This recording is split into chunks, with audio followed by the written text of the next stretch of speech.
মাঝে মধ্যেই পায়ে ঝিঁঝি ধরে? শরীরে জটিল রোগ বাসা বাঁধার উপসর্গ নয় তো? সাবধান হবেন কিভাবে? অনেক সময় পা বা হাতের উপর দীর্ঘক্ষণ চাপ পড়লে বা একই ভঙ্গিতে বসে বা শুয়ে থাকলে সাময়িক যে অসাড় অনুভূতি তৈরি হয় সেটিকে সাধারণত ঝিঁঝি ধরা বলা হয়ে থাকে। কোনো শারীরিক সমস্যার ক্ষেত্রে ঝিঁঝির সমস্যা বাড়ে?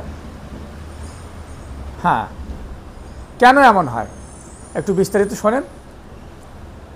মানবদেহের সর্বত্র অসংখ্য স্নায়ু রয়েছে। এই স্নায়ুগুলো মস্তিষ্ক ও দেহের অন্যান্য অংশের মধ্যে তথ্য আদান প্রদান করে।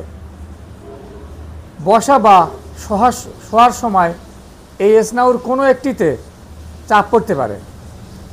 স্নায়ুতে চাপ পড়ার ফলে শরীরের ওই অংশ থেকে তথ্য মস্তিষ্কে ঠিকভাবে পৌঁছাতে পারে না। ফলে শরীরের ওই অংশে রক্ত চলাচল ব্যাহত হয়। এর ফলে ঝিঁঝি ধরতে পারে। এই পরিস্থিতি থেকে চাপ অপসারিত হলে একসঙ্গে প্রচুর পরিমাণ রক্ত অঙ্গ প্রত্যঙ্গে প্রবাহিত হয়। পাশাপাশি প্রচুর পরিমাণ তথ্য মস্তিষ্কে প্রবাহিত হতে শুরু করে। ফলে সূঁচ ফোটানোর মতো অনুভূতি তৈরি হয়।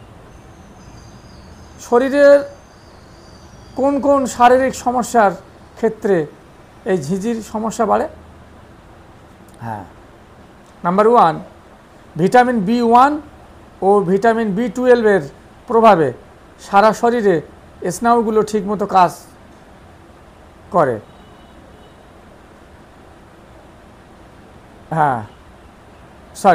ভিটামিন B1 ও ভিটামিন B12 প্রভাবে সারা শরীর স্নায়ুগুলো ঠিকমতো কাজ করে।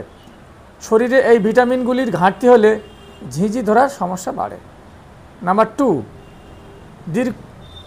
দীর্ঘদিন ধরে ডায়াবেটিসে ভুগলে তার প্রভাব পড়ে স্নায়ুর উপর। এর ফলে এটা হয়ে থাকে। নাম্বার 3, অন্তঃসত্ত্বা অবস্থার শেষের পর্যায়ে যখন শিশুর ওজন বাড়তে শুরু করে তখন জরায়ুর চাপে পায়ের স্নায়ুগুলির উপর চাপ পড়তে শুরু করে। সেই সময় হবু মায়ের ঝিঁঝির সমস্যা হয়। নাম্বার 4,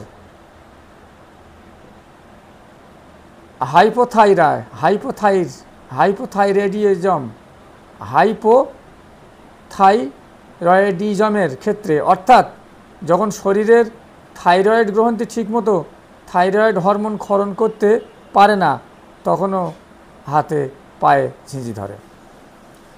নাম্বার 5, অতিরিক্ত মদ্যপানের ফলে অ্যালকোহলিক নিউরোপ্যাথির সমস্যা শুরু হয় কারো কারো।